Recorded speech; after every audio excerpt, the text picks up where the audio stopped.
अस्सलाम वालेकुम। अगर आपकी क्रिप्टो मार्केट में कोई सरमायाकारी है या आप इन्वेस्टमेंट का इरादा रखते हैं तो मेरी ये वीडियो आपके लिए बहुत इंपॉर्टेंट हो सकती है। ये बैकग्राउंड पे आप गोल्ड का चार्ट देख सकते हैं। ये गोल्ड की वीकली कैंडल है और अगर आप देखें तो गोल्ड ने अपना फिर नया ऑल टाइम हाई बनाया और ये उस वक्त गोल्ड ने अपना ऑल टाइम हाई बनाया जबकि सारी दुनिया में आपको पैनिक नजर आ रहा है। दुनिया की सारी मार्केट इस वक्त दड़न तख्ता हुई है। यहाँ पे 2008 की तरह के इकोनॉमिक क्राइसिस और ओवरऑल ग्लोबल क्राइसिस की बातें हो रही हैं, लेकिन यहाँ पे आपको गोल्ड पंप होता हुआ नजर आ रहा है। यानी गोल्ड दुनिया का सेफ हेवन है इस वक्त। यहाँ पे लोग अपनी वैल्यू को, अपनी जमा पूंजी को बचाने के लिए यहाँ सरमायाकारी कर रहे हैं। इस वजह से गोल्ड अपना ऑल टाइम हाई बना रहा है। आखिर आप और मैं, हम क्या चाहते थे? हम चाहते थे कि यहाँ गोल्ड की बजाय बीटीसी होता और रियलिटी यही है। इन फ्यूचर ये थोड़ी सी आप धूल आपको हटती नजर आएगी। यहाँ पे आपको गोल्ड की जगह बीटीसी नजर आएगा। सारी दुनिया इसको गोल्ड की तरह सेव हेवन समझेगी। अब प्रॉब्लम ये है, ये क्यों नहीं है, और इस वीडियो में साथ ये भी जायजा लेंगे जो अमेरिका और चाइना के दरमियान जो टसल चल रही है, जिसके असरात दुनिया की सारी इकोनॉमीज के ऊपर, सारी मार्केट्स के ऊपर है, उसका क्या शॉर्ट टर्म और लॉन्ग टर्म क्या उसके इम्पैक्ट हो सकते हैं। जितना मैंने स्टडी किया है मैं अपनी ओपिनियन आपके साथ शेयर कर दूंगा, और अगर आप मेरे साथ भी अपनी ओपिनियन शेयर करना चाहें, दूसरों के साथ, मेरी कम्युनिटी के साथ शेयर करना चाहें, तो इस वीडियो के नीचे आप अपना कमेंट शेयर कर सकते हैं। सबसे पहले यहाँ पे गोल्ड की जगह बीटीसी क्यों नहीं है? इस वजह से गो के बीटीसी गोल्ड की तरह ग्लोबल एसेट है। जैसे गोल्ड का कोई मालिक नहीं है, जिसके पास है वो उसका ऑनर है। इसी तरह बीटीसी का भी कोई मालिक नहीं है। सब वो प्रॉपर्टीज जो कि गोल्ड में हो सकती हैं, वो ना सिर्फ बीटीसी में बल्कि बीटीसी में गोल्ड से ज़्यादा बेहतर प्रॉपर्टीज़ है। प्रॉब्लम यह है कि इस वक्त बीटीसी की प्राइस जो चीज़ ड्राइव कर रही थी, बीटीसी की प्राइस को दोबारा जो 15-16 हज़ार डॉलर से लेके इस वक्त 1,07,000 8,000 डॉलर तक जो चीज़ लेके गई है, वो अमेरिकन है या उनकी वजह से क्रिएट की गई हाइप है। इस वक्त बीटीसी, आपको पहले भी एक दो बार मैं बता चुका हूँ कि बीटीसी इस वक्त अमेरिका के टेक स्टॉक की तरह बिहेव कर रहा है। टेक स्टॉक, आप इसको कैसे अंडरस्टैंड कर सकते हैं?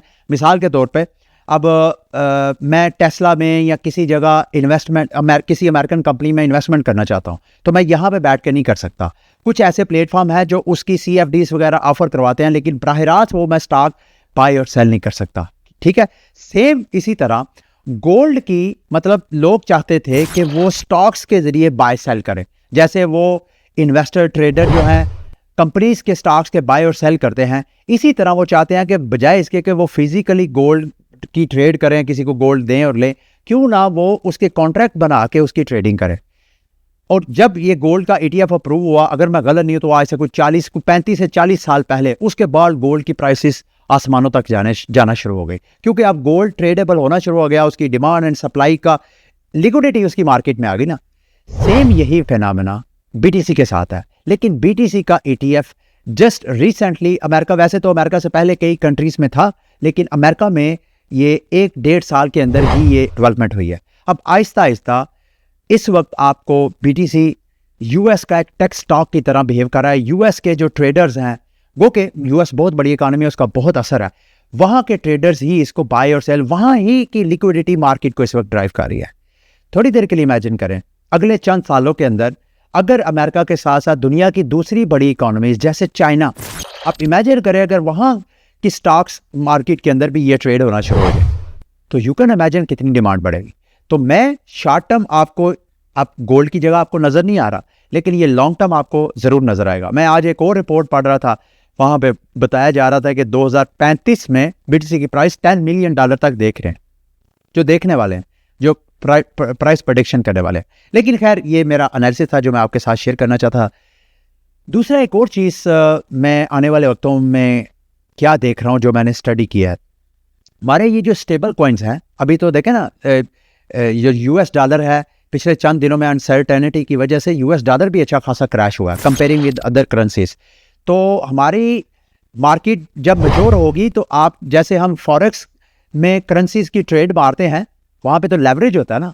इंशाल्लाह आपको क्रिप्टो मार्केट के अंदर स्टेबल कॉइन्स, हर कंट्री का अपना अपना स्टेबल कॉइन होगा। जैसे पाकिस्तान का अपना स्टेबल कॉइन है, अगर आप पाकिस्तान का US डॉलर के साथ फॉरेक्स ट्रेड मारना चाहते हैं बगैर किसी लेवरेज, बगैर किसी सूद के, तो आप स्टेबल कॉइन की फॉरेक्स में भी ट्रेड करेंगे, और ये फ्यूचर में ऐसा होगा। आप किसी भी कंट्री में हैं, और ये भी इंशाल्लाह लाजमी होगा। लेकिन अभी फिलहाल मार्केट की करंट सिचुएशन में आते हैं। यूएस ETF का डाटा ऑलमोस्ट 150 मिलियन का नेट आउटफ्लो में नजर आया। वो कि मार्केट अगर आप पीछे देखें तो ग्रीन बबल नजर आ रही है, मार्केट कदरे आपको हेल्थी नजर आ रही है।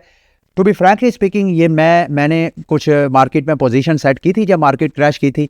जैसे ही मार्केट रिकवरी किया मैंने एग्जिट ले लिया, प्रॉफिट बुक कर लिया। मैं समझता हूँ कि मार्केट का अभी भी नीचे जाने का पोटेंशियल है, मार्केट अभी भी नीचे जा सकती है। मैं क्यों समझता हूँ?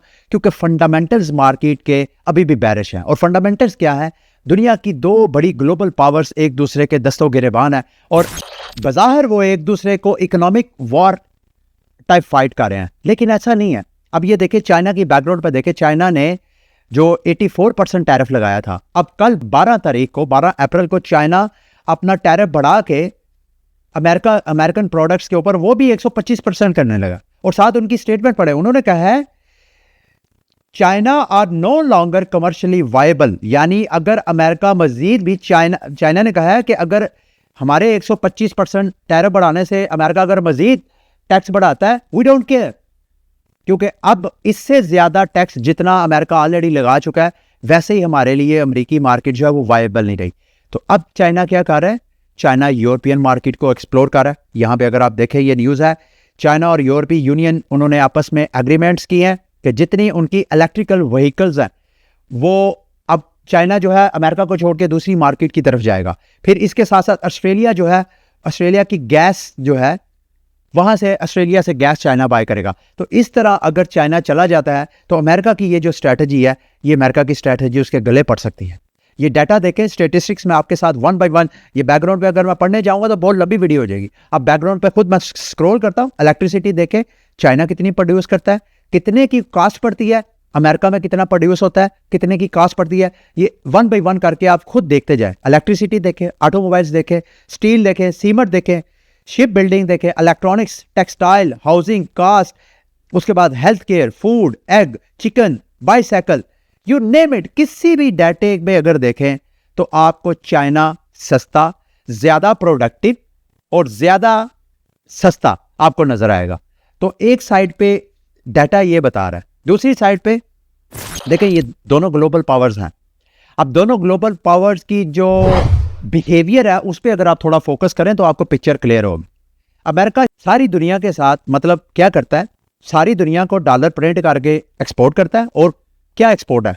ये देखें ना, सारे डाटा में देखें कि जो ग्लोबल पावर है जिसके साथ ये कंपटीटर है, उसके मुकाबले में इसके पास क्या है? कोई प्रोडक्टिविटी नहीं है। क्या प्रोडक्टिविटी है? सबको डॉलर एक्सपोर्ट करता है। जो भी सरबराह जो है वो कहता है मैंने डॉलर नहीं लेना, मैं किसी और के जरिए इंटरनेशनल ट्रेड करूंगा, उस वहां पे या कू हो जाता है या उसको मरवा दिया जाता है। सारी दुनिया की जो कंट्रीज हैं, स्टेट्स को अपने कंट्रोल किया है। जो कंट्रोल से बाहर आता है, जो सोवरेनिटी की बात करता है, खुद मुख्तारी की बात करता है, उसको उसका तख्ता उल्ट देता है।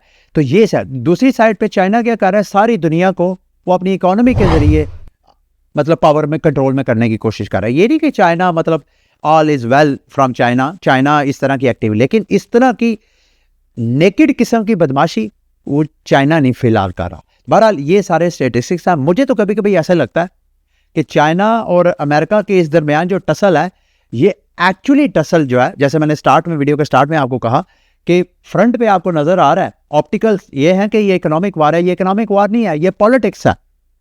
ये सियासतदान स्पेशली जो अमेरिकन है, ये पॉलिटिक्स खेल रहे हैं।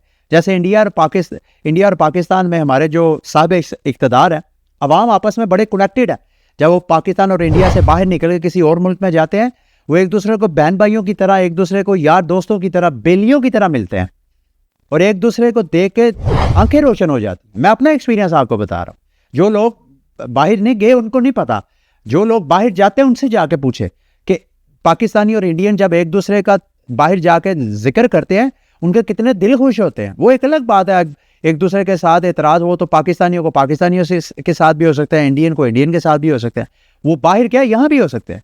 तो जिस तरह इस यहाँ के इस्टेब्लिशमेंट और इंडिया की इस्टेब्लिशमेंट सिर्फ इस तरह एक दूसरे को डरा के पावर गेम खेलते हैं, मुझे ऐसे लग रहा है कि अमेरिका में भी यही गेम चल रही है। हकीकत यह है, मैंने जो पिछली वीडियो में आपके साथ जिक्र किया था, रे डेलियो की एक ओपिनियन आपके साथ शेयर की थी कि अमेरिका प्रोडक्टिव है ही नहीं, तो वो कैसे compete करेगा चाइना के साथ। तो बस वो पॉलिटिक्स डोनाल्ड ट्रम्प साहब इस वक्त खेल रहे हैं। बहरहाल ये मार्केट की सारी सिचुएशन थी भाईजान, और शॉर्ट टर्म मुझे ऐसे लगता है कि मार्केट प्रेशर में रहेगी, लेकिन अल्टीमेटली इसका जिस तरह ये एग्रीमेंट हो रहा है, अमेरिका ये कह रहा है जी जनाब सारी दुनिया मेरे साथ एग्रीमेंट्स करने की तरफ आ रही है, और चाइना जो है वो मुझे ऐसा लग रहा है कि शायद दुनिया के जो ब्लॉक है, पावर ब्लॉक, वो भी शायद अब वो डिवाइड हो।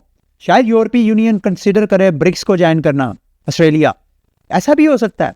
मतलब ये आइंदा चंद दिनों के ऊपर हम जो ग्लोबल पॉलिटिक्स है उसको इग्नोर नहीं कर सकते। बीइंग अ इन्वेस्टर, हमारी इन्वेस्टमेंट का ताल्लुक, हमारी फिलहाल हमारी जो वैसे क्रिप्टो इन्वेस्टमेंट थी वो गोल्ड के साथ होनी चाहिए थी, वो डीकपल होनी चाहिए थी दीगर मार्केट्स के साथ। अगर दीगर मार्केट के साथ होती तो इस तरह की अनसर्टेनिटी हमारे लिए एक तरह का बोनस होता, रिवॉर्ड होता हमारे लिए। लेकिन चूंकि अभी तक हमारी मार्केट दूसरी मार्केट के साथ जुड़ी हुई है, इन्वेस्टर जो है वही वाला है, इस वजह से वो इसको सेव हेवन नहीं समझ रहा BTC को। और जब ये अमेरिकन के साथ साथ दूसरे कंट्रीज भी, नेशंस भी इसको एक ग्लोबल एसेट समझना शुरू हो गए गोल्ड की तरह, फिर इस तरह की अनसर्टेनिटी मार्केट के लिए अच्छी खबरें होंगी। ठीक है, अब मार्केट की तरफ आते हैं। दीगर न्यूज़ में विटालिक बटरन ने भी सोलाना की, आपको पिछली वीडियो में बताया था कि सोलाना ने इंस्टीट्यूशनल इन्वेस्टर को ग्रैब करने के लिए ज़ीरो जो प्राइवेसी है उसको इंट्रोड्यूस करवाया।